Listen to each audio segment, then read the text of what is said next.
¿Qué tal amigos? Buenas tardes, bienvenidos a una edición más de nuestro programa Hablemos de Justicia, un programa producido por la Oficina de Imagen Institucional de la Corte de la Libertad que busca hacer llegar a ustedes información importante sobre el quehacer jurisdiccional y también sobre las gestiones que se desarrollan para mejorar el servicio de administración de justicia en nuestra región. Iniciamos con nuestros titulares. Presidente Víctor Burgos continuará coordinaciones para mejorar la atención de los procesos en la unidad de flagrancia de Trujillo. Módulo Corporativo Laboral implementa buena práctica en los admisorios de demanda. Unidad Funcional de Integridad de la Corte de la Libertad realiza ferias de sensibilización para la lucha contra la corrupción. Titular de la Corte presidió tercera reunión de la Comisión Regional Anticorrupción de la Libertad. 10 años de cárcel efectiva para sujeto que captó a menor de edad para explotarla sexualmente. Acusado de portar municiones y explosivos de manera ilegal, obtuvo 9 meses de prisión preventiva. 9 meses de prisión preventiva para sujeto acusado de participar en extorsión a una pareja de comerciantes. Sujeto que realizaba disparos al aire en el distrito del Porvenir fue sentenciado a más de 6 años de cárcel. Iniciamos con el desarrollo de nuestra información. El titular de la Corte de la Libertad se reunió con los integrantes de la Comisión Distrital de Implementación del Código Procesal Penal en una jornada de trabajo en la que coordinaron acciones para seguir mejorando el servicio de administración de justicia que se brinda en la unidad de flagrancia de Trujillo. Buscando mejorar las estrategias y acciones adoptadas para la atención oportuna y célere de los procesos flagrantes en Trujillo, el presidente de la Corte Superior de Justicia de la Libertad, Víctor Alberto Martín Burgos Mariños, sostuvo una reunión de coordinación con los integrantes de la Comisión Distrital de Implementación del Código Procesal Penal. En esta jornada de trabajo, los representantes de cada entidad del sistema de justicia penal informaron el estado de avance y las gestiones realizadas para la implementación de sus respectivas entidades dentro de la nueva unidad de flagrancia de Trujillo. Asimismo, se dio a conocer que tanto el Ministerio Público como la Policía Nacional del Perú han iniciado su proceso de adquisición de los bienes que serán colocados en los ambientes destinados en la unidad de flagrancia de Trujillo y que ello denota el compromiso que se tiene para que dicho complejo tenga lo necesario para ofrecer un servicio óptimo a la ciudadanía. A su turno, el titular de la Corte expresó que seguirán diseñándose estrategias para que, pese a los inconvenientes presupuestales y tiempos en la adquisición de equipos y personal que tiene cada institución, se pueda seguir brindando respuestas oportunas a los usuarios en los casos flagrantes de la provincia. Finalmente, los representantes acordaron establecer una reunión de trabajo con el Ministerio Público y generar capacitaciones para el personal policial al fin de uniformizar criterios que coadyuven a un mejor servicio de administración de justicia en la región. Resaltamos la labor del titular de la Corte de la Libertad que viene diseñando diferentes estrategias para que la unidad de flagrancia de Trujillo siga siendo un éxito y un ejemplo a nivel nacional. Continuamos aquí en nuestro programa Hablemos de Justicia y ahora queremos comentarles una excelente noticia. El Módulo Corporativo Laboral de la Corte de la Libertad ha implementado una nueva buena práctica denominada Código QR en los admisorios de demanda. Y el juez especializado José Miguel Saldarriaga Medina nos va a explicar en qué consiste esta buena práctica que va a beneficiar a los usuarios de la especialidad laboral. La práctica de los códigos QR, la inserción de las mismas en los admisorios de la demanda, es una idea gestada en reuniones justamente celebradas entre los magistrados y la administración con la finalidad de coadyuvar a un emplazamiento eficiente justamente de las demandas y también a la vez de reducir el costo de tiempo y los gastos que suponen para la parte demandante la presentación de demandas físicas que se venía haciendo hasta la actualidad. Y es que de alguna manera existía cierto divorcio entre un expediente judicial electrónico cuando la parte tenía que traer sus copias físicas para que se emplace. Es así que estuvimos meditando, pensando cómo hacer para que esto pueda cambiar y surgió la idea del código QR. Esta idea ha tenido un tiempo de maduración y ha tenido, por cierto, también algunos puntos en los cuales de repente nos detuvimos para meditar si era posible de implementarse. La presidencia de nuestra Corte Superior de Justicia apoyó esta idea y aprobó finalmente la buena práctica del código QR a través de la resolución 886 del año 2024. Con esta resolución, lo que nos ha permitido es justamente insertar los códigos QR en los admisorios tanto de las calificaciones efectuadas en paz letrado como en los juzgados especializados de trabajo. ¿Por qué es importante el código QR? Porque ahora no va a ser necesario, primero, como mencioné, presentar copias físicas de la demanda y los anexos que pueden ser copiosos, sino que solamente con este código QR, que además lleva acompañado un enlace, adicionalmente, las partes van a poder escanear este código QR, la parte demandada y la parte demandante, si así lo desea también, y va a acceder a toda la demanda y los anexos. De esa forma vamos a tener mayor eficiencia en la utilización del recurso, vamos también a generar una disminución en el costo para el demandante. Muchas veces cuando es el trabajador, sobre todo, ya viene un poco necesitado o ajustado en términos económicos y va a ser una gran ventaja para ellos. Una de las preocupaciones que tenemos ciertamente es qué puede suceder con algunos problemas que puedan suscitarse en el transcurso de que las partes se vayan acostumbrando o acoplando sus computadoras, celulares, en general su logística al uso de estos códigos QR. Pues para eso nosotros hemos pensado que la administración, y así ya se ha establecido, la administración del módulo corporativo laboral de nuestra Corte va a brindar apoyo para que las personas que tienen algún inconveniente justamente en la lectura del código QR o en la asociación de la información al código QR, o en general cualquier situación que tenga que ver con la implementación de esta buena práctica, va a poder asistir a la administración y va a tener ahí una asistencia, un apoyo para superar esta incidencia. Estamos muy confiados de que con esta buena práctica del código QR vamos a reducir tiempos, vamos a reducir gastos, inclusive en aquellas entidades o empresas que no tienen casilla electrónica y que se tengan que notificar físicamente. El notificador llevará solamente una hojita, o el admisorio con el código QR ya no tendrá que trasladar cantidades voluminosas de papel. Entonces tenemos una gran expectativa cifrada en esta buena práctica del código QR, que además viene de alguna manera replicada por lo que se ha venido haciendo ya en la Corte Suprema, tanto en la primera sala como en la tercera sala constitucional y social, donde se viene emitiendo sentencias madre, utilizando códigos QR, la motivación en serie, que también se le conoce. Entonces nosotros dijimos, ¿por qué no hacer esto también?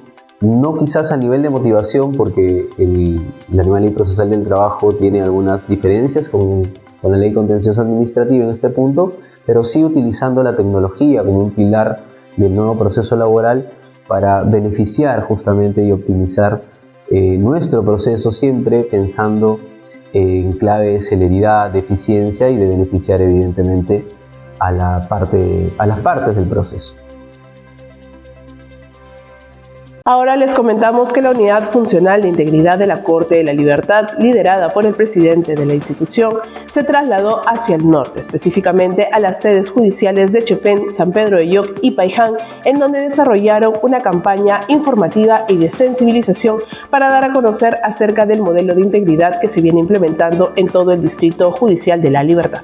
Las sedes judiciales de Chepén, San Pedro de Yoc y Paiján fueron el escenario de las primeras ferias de sensibilización para la lucha contra la corrupción, desarrolladas por la Unidad Funcional de Integridad de la Corte Superior de Justicia de la Libertad. Magistrados, personal jurisdiccional y administrativos de dichas dependencias judiciales recibieron la visita del presidente de la Corte, Víctor Alberto Martín Burgos Mariños, quien junto a la coordinadora de Integridad, Carla Muro Saavedra, realizaron charlas informativas sobre la implementación de este modelo en la institución, ello con la finalidad de fortalecer la capacidad preventiva frente a la corrupción. Además, se realizó la entrega de material educativo y merchandising dispuesto por la Presidencia del Consejo de Ministros para seguir educando a los servidores públicos y a la población sobre las posibles inconductas funcionales y prácticas cuestionables que se pueden visualizar dentro de una entidad pública. Asimismo, informaron sobre los canales de denuncia a los que pueden acudir si conocen algún caso en el que se esté cometiendo un delito contra la administración pública en este distrito judicial.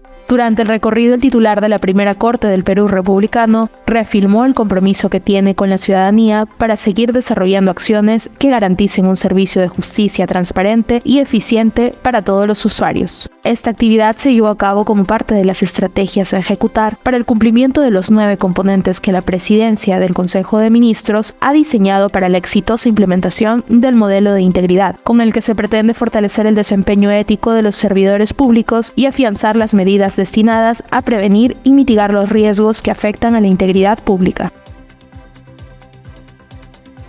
Como se recuerda, se vienen ejecutando diferentes acciones dentro del plan de trabajo de esta unidad para la correcta implementación del modelo de integridad en todo el distrito judicial.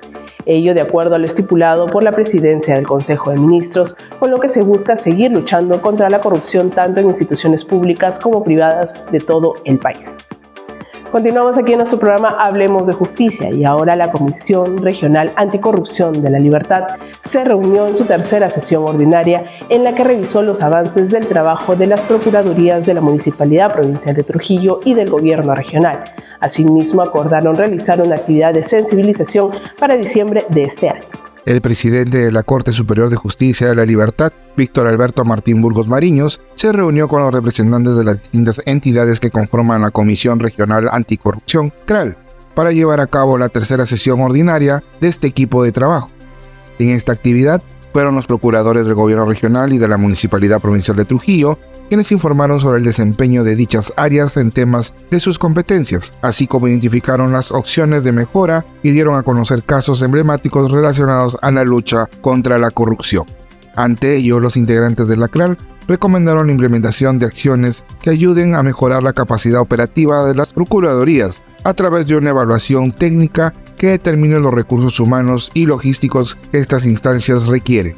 Finalmente, se acordó la realización de una actividad de sensibilización con la participación de todas las entidades que conforman la Comisión Regional Anticorrupción, ello en el marco de la Semana de Integridad a desarrollarse del 9 al 13 de diciembre del presente año.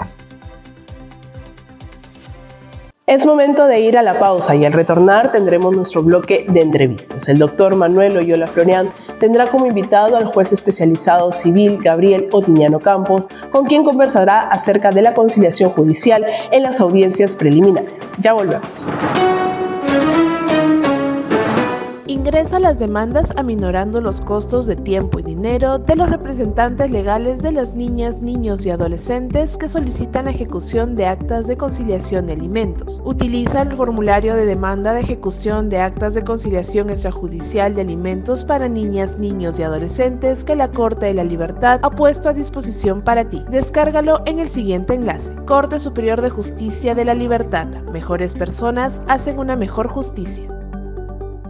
Comunícate con el módulo corporativo laboral de la Corte de la Libertad a través de su canal telefónico 94-695-9687 en el horario de atención de lunes a viernes de 8 a 1 y de 2 a 5 de la tarde. Corte Superior de Justicia de la Libertad. Mejores personas hacen una mejor justicia.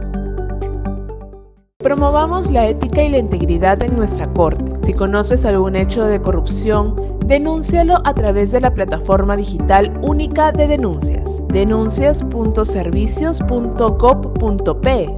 Corte Superior de Justicia de la Libertad. Mejores personas hacen una mejor justicia. Conoce los canales de atención de la Oficina de Prevención, Supervisión e Inspección del Área de Quejas Verbales de la Oficina Descentralizada de la Autoridad Nacional de Control de la Corte de la Libertad. Puedes comunicarte a través de los siguientes números. También tenemos atención por correo. Recuerda que los usuarios, abogados o litigantes deberán consignar los siguientes ítems al momento de efectuar el reclamo de su queja verbal. Y estamos de regreso aquí en nuestro programa Hablemos de Justicia y el doctor Manuel Oyola Florian ya se encuentra con nuestro invitado el día de hoy, el juez especializado Gabriel Otiñano Campos, con quien conversará acerca de la conciliación judicial en las audiencias preliminares. Doctor Oyola Florian, muy buenas tardes. Gracias, India, por el pase. Señoras, señores, sean nuevamente bienvenidos al espacio de entrevistas de su programa Hablemos de Justicia, un programa de la Corte Superior de Justicia de la Libertad. Soy Manuel Oyola, su anfitrión. La tarde de hoy tenemos la visita del doctor Gabriel Otiniano Campos. Él es juez titular del 7º Juzgado Especializado en lo Civil de la ciudad de Trujillo. Estimado doctor, sea usted bienvenido. ¿Cómo está, doctor? Buenas tardes. Gracias por la invitación. Encantado. Nos ha propuesto dialogar, doctor, sobre el tema denominado la conciliación judicial en las audiencias preliminares. Creo recordar que debido ya a una no tan cercana modificación normativa, ahora se hace obligatorio para los litigantes que antes de acudir al fuero judicial agoten una vía conciliatoria. ¿Qué tan buen efecto ha surtido esta obligación? ¿Ha habido una disminución ostensible de la carga judicial? Ya, gracias doctor por la pregunta. En realidad yo considero de que han tomado la conciliación como una mera formalidad para demanda. O sea, me exige la ley, la ley de conciliación extrajudicial, me exige antes de recurrir al proceso judicial conciliar o intentar al menos conciliar con mi contraparte. Pero lamentablemente pienso que la están tomando a la conciliación como una mera formalidad antes de demandar y por ello que no ha tenido mayor incidencia, que es lo que se buscó, tratar de aminorar la carga procesal, pero eso la verdad es que no se ha logrado. No se ha logrado, por desgracia. Y bueno, ya una vez que en medio de toda esta cultura aparentemente litigiosa del abogado peruano, hemos llegado al proceso civil, ¿existen aún posibilidades procesales de llegar a conciliaciones dentro del proceso? Claro, justamente aparte de lo regulado en la ley de conciliación extrajudicial, el Código Procesal Civil otorga a las partes, ¿no? Me refiero principalmente a las partes, no a sus abogados, porque para ellos no está dirigida la institución, pueden coadyuvar o ayudar, sí, pero principalmente a las partes se les da la posibilidad de conciliar en cualquier estado del proceso. Así lo establece el artículo 323 del Código Procesal Civil. En cualquier estado del proceso las partes pueden conciliar. Incluso en la audiencia misma. Claro, o sea, se produce en cualquier estado del proceso, puede ser a través de un escrito pidiendo una fecha de conciliación, o podrían recurrir incluso a un centro de conciliación extrajudicial y adjuntar esa acta para concluir el proceso. Pero correcto. Y hay la posibilidad. Y ya en ese contexto, ¿qué formas de conciliación judicial existen? Ya, la primera es la que se produce en la audiencia preliminar, que es lo que justamente venía en cierta forma a explicar a las personas. Y la segunda es la que se produce por iniciativa de las partes, recurriendo a un centro de conciliación extrajudicial, incluso con proceso instaurado. Pero me voy a centrar en la de la audiencia porque justamente con las innovaciones que estamos teniendo en el módulo civil con el uso de la realidad, ¿no? Como una técnica para poder solucionar los conflictos de una manera más adecuada, tenemos diseñada en la audiencia preliminar una etapa de conciliación. En esa etapa de conciliación judicial, nosotros prácticamente tomamos la batuta de ser unos jueces conciliadores, tratando de llegar a una propuesta que a veces las partes simplemente no ven porque de repente no hubo buen entendimiento, tal vez no hubo un adecuado apoyo del conciliador en la etapa extrajudicial, o de repente no hubo la mera intención, ¿no? Pero lo que buscamos en esta audiencia preliminar es informar a las partes cuáles son las ventajas de la conciliación, ¿no? Si continúas en este proceso puede haber de repente una sentencia estimatoria o de repente y de esa estimatoria te damos la contra, va a haber gastos de repente en abogados, en aranceles, ¿no? Además del desgaste propio de un proceso que es estresante también. Claro. Entonces se le explica todo eso, ¿no? Y a partir de ello las partes van entendiendo. Y he tenido, sí, la suerte, y lo comparto también con ustedes, de que sí he tenido varios procesos que concilian a las personas y que aparentemente eran imposibles. Usted ha hecho una muy interesante disquisición. Afirma que la conciliación es un mecanismo dirigido a las partes, no al abogado. Teóricamente, el abogado está allí para velar por los intereses de su patrocinado en todo sentido. El abogado peruano, o en trujillano en todo caso, ¿propicia la conciliación? ¿Es dado a la conciliación? ¿O más bien se siente más cómodo en un ambiente estrictamente litigioso? Mire, en las audiencias que he tenido lugar, yo he tenido buenas experiencias, por suerte, con los abogados, porque sí, también dentro de la etapa de conciliación yo les informo y les digo a los abogados también, señores abogados, en este momento su participación es solamente para propiciar un ambiente conciliatorio, para evitar más alegatos, más fórmulas jurídicas o más afectación a la otra parte, no contradicciones entre ustedes, no simplemente para tratar de buscar un acuerdo conciliatorio. Y sí tenemos buena respuesta, al menos en mi juzgado sí ha habido esta respuesta positiva, podríamos decir. Correcto. Y para que nuestro público se informe, ¿hay alguna diferencia formal o sustancial entre una conciliación y lo que la gente conoce básicamente como transacción? Claro. En la conciliación, nosotros participamos como un tercero imparcial que trata de proponer una forma de solución del conflicto, ¿no? En cambio, en la transacción son las propias partes las que por escrito hacen un acuerdo, ellas mismas, para tratar de solucionar el conflicto, y eso lo pueden presentar ante el juez para que homologue esa transacción y tenga los efectos que otorga la ley, que es que se soluciona el conflicto y aparentemente podría ser esa transacción una cosa juzgada, una suerte de sentencia en un cosa juzgada. Entonces, esa es la diferencia. Acá lo que sucede es que el conciliador, que en este caso de las audiencias, que es el juez, ¿no? Les da las pautas, les da las propuestas, ¿no? Les da también la garantía de que lo que se converse o se debata en esa sesión de audiencia conciliatoria no se utilice como un argumento, ¿no? Justamente por eso es que yo uso, y entiendo que demás colegas también, la suspensión de la grabación, ¿no? Para que no quede como que de repente en la intención de conciliar una de las partes dice, bueno, si acepto esto, acepto el otro, ¿no? Entonces podríamos usar eso como un argumento para luego emitir una posterior sentencia. Evidentemente que no, porque esto se dio en un ambiente conciliatorio. Entonces, esa es la diferencia que podría encontrar en estas instituciones. Correcto, doctor. La justicia civil tiene una percepción generalizada de ser un poco más ritualista, un poco más formal, un poco más protocolar, más tendiente a las nulidades. Sin embargo, de un tiempo a esta parte, en la disciplina civil, como en la penal o en la laboral, se está migrando a procedimientos y estándares orales, ¿no? Dejando de lado, o por lo menos reduciendo, los trámites estrictamente escritos. ¿Cómo ha impactado la oralidad en el manejo de los procesos civiles, en su evolución y desarrollo? Correcto, gracias. Para mí, las ventajas de la oralidad se han ido ya visualizando poco a poco. Ha disminuido de cierta forma la carga procesal de escritos atrasados y lo más importante, no solamente el tema de carga procesal, sino que lo más importante es que el juez ahora tiene relación directa con el principio de inmediatez que regula este principio de oralidad con las partes. Entonces ya no es que presentados un escrito, el secretario daba cuenta al juez. Correcto. Y era como que muy lejana la imagen del juez para las partes. Ahora, en audiencia, nosotros mismos resolvemos sus escritos, sus pedidos, sus dudas. El abogado puede realizar, ¿no? Se genera el contradictorio, como ustedes ya conocen también en la criminal.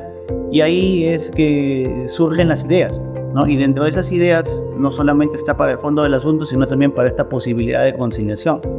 Incluso se aplica mucho las convenciones procesales, los acuerdos procesales, y en la etapa de conciliación también hemos tenido una práctica importante, que es, si no tienes ahorita la idea de la conciliación, suspendemos el proceso o suspendemos la audiencia, lo citamos por otra fecha, y se va desarrollando esa forma de cómo tratar de solucionar conflictos, ¿no? Y felizmente nuestro Código Procesal Civil regula, ¿no?, la posibilidad de suspensión por mutuo acuerdo convencional. Correcto. Entonces se suspende y las partes... Sin embargo, esa herramienta de suspensión, que hace unos años era muy poco utilizada, hoy entiendo constituye una mayor herramienta valiosa para dinamizar los contradictorios. Claro, sí, así. Obviamente, cuando utilizamos, bueno, menos en mi caso, utilizo esa figura de la suspensión, y les comunico a las partes las ventajas y les digo, por favor, también no inutilicemos el tiempo que ustedes pretenden para que traten en realidad de llegar a un acuerdo conciliatorio. Por ejemplo, de repente falta una valorización del bien, una división y partición o algo que necesita una actuación especial, por ejemplo, un perito o alguien que los ayude a determinar un valor del bien, por darles un ejemplo nada más. Entonces, para eso se utiliza ese mes. Correcto. Otra de las novedades que ofrece el Poder Judicial es ya el establecimiento, parece ser definitivo, de los protocolos virtuales. Es una herencia que nos ha dejado la pandemia y superada la emergencia sanitaria, sin embargo, la interacción procesal telemática o virtual se ha mantenido. ¿Cómo a su juicio influye, si para bien o para mal, la incorporación de procedimientos orales, pero a la vez digitales, telemáticos o virtuales? Mire, en realidad, respecto a esa pregunta, no he evidenciado complicaciones con el entorno virtual de las audiencias. Por el contrario, muchos abogados ahora han estado contentos con esta continuación de la virtualidad, porque pueden estar presentes en las audiencias y sin tener que trasladarse, de repente están en su oficina. En las partes igual, a veces hay personas que trabajan fuera de Trujillo y están presentes en su audiencia conectados, ¿no? Esas son las ventajas. Las desventajas se podrían evidenciar, para mí son pocas, pero ya es la forma como el juez gestiona el caso. Porque, por ejemplo, si hay una declaración de testigos, una declaración de parte o de explicación pericial que nos resulta importante, y para nosotros es también relevante que las partes estén en una audiencia presencial para evitar de repente alguna contaminación del medio de prueba, no, porque a veces es difícil, estamos en una cámara y no sabemos quién está al frente. Exactamente. Entonces, en esos casos sí, ¿no? A criterio del juez, pero en mi caso siempre consultar, ¿no? Les consulto, señor demandante, señor demandado, la audiencia la voy a programar de manera presencial, ¿está de acuerdo? Normalmente manifiestan su conformidad, pero es principalmente para esos temas, actuación de medios de prueba que de repente necesitan un poco más de atención al órgano judicial. Finalmente, doctor, desde su experiencia como juez titular civil, ¿cuál es el futuro del proceso civil en este espacio de sobrecarga a veces y de incorporación de nuevos procedimientos como oralidad, justamente en el contexto de la conciliación, que es el tema que se ha venido a tocar? Para mí, la oralidad, el uso de la oralidad, también la virtualidad van de la mano con la institución de la conciliación. Es muy posible, escuchando solamente a las partes, lo que antes no hacíamos, pues era poco difícil o poco lejano a través de los escritos poder entender la voluntad real de las partes, ¿no? Porque nos limitábamos a lo que los escritos decían o lo que los abogados manifestaban a través del escrito, pero ahora teniendo a las personas en audiencia, ¿no? A veces les preguntamos cuál es su sentir, por ejemplo. Les comento particularmente, ¿no? Lamentablemente en nuestra sociedad hay muchos casos de familiares, ¿no? Uh-huh. Demandan entre hermanos, entre padres, hijos. Entonces, yo por ahí trato de tocar esa fibra en ellos, ¿no? De, señores, ustedes son padre, hijo, hermanos. De repente hay esa posibilidad de solucionar los problemas y en realidad ha tenido un buen acogido, ¿no? Entonces, sí, yo creo que va de la mano, ¿no? Porque la oralidad nos permite tener ese contacto directo con ellos. Doctor Otiniano, sus apreciaciones muy valiosas, le agradecemos por visitarnos en esta tarde. Gracias, amigos, nos despedimos, no sin antes invitarlos a acompañarnos semana a semana en este su espacio de entrevistas, Hablemos de Justicia. Gracias, Cintia, te devuelvo el pase. Gracias, doctor Loyola Florian. También queremos agradecer de manera especial al juez especializado civil que nos está acompañando como invitado el día de hoy en nuestro programa Hablemos de Justicia. Vamos a la pausa y al retornar tendremos más información acerca del quehacer jurisdiccional de la Corte de la Libertad, la primera del Perú republicano. Ya volvemos.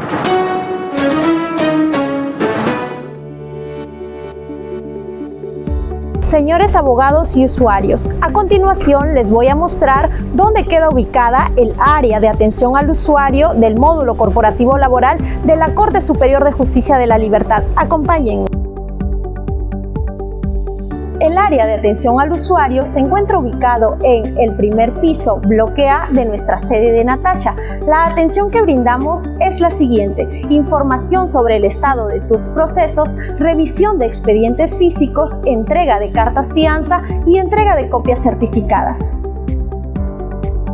En el área de atención al usuario del módulo corporativo laboral también puedes realizar la revisión de tu expediente judicial electrónico. El área de atención al usuario atiende de 8 de la mañana a 1 de la tarde y de 2 de la tarde a 5 de la tarde. Corte Superior de Justicia de la Libertad. Mejores personas hacen una mejor justicia. En cuenta que la nueva Ley Procesal del Trabajo se rige por el principio de la oralidad. Por lo tanto, Evita la presentación indiscriminada de escritos, así nos ayudas a que tu proceso sea más célere. Módulo Corporativo Laboral te informa. Corte Superior de Justicia de la Libertad. Mejores personas hacen una mejor justicia.